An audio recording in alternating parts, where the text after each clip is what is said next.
Hi guys, we are at page 381 of Trail Guide to the Body, presenting leg and foot. And we are going to be presenting more so the flexor of the ankles and toes. Okay, and when do you usually use your flexors?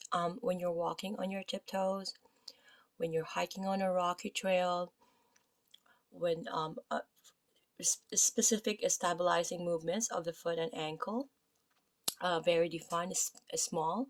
So turning the water tap with your toes when lying in the bathtub, when you're doing the flexion of the toes with subtle movements of the foot and ankle. Okay, looking at the posterior views of the right leg with foot plantar flexed. Okay, as you can see here, again, it's in the middle um,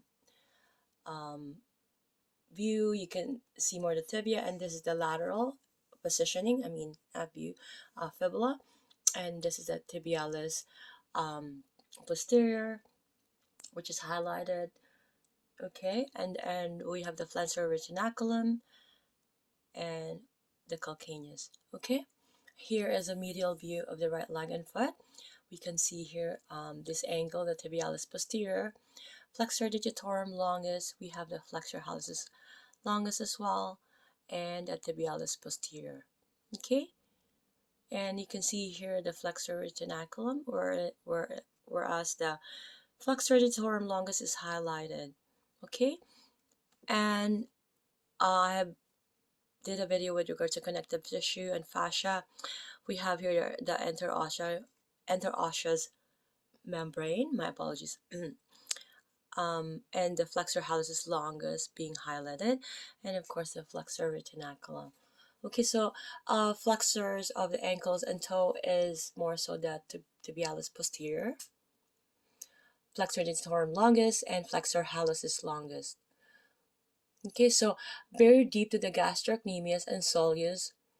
On the posterior leg are three slender muscles primarily responsible for inverting the foot and flexing the toes.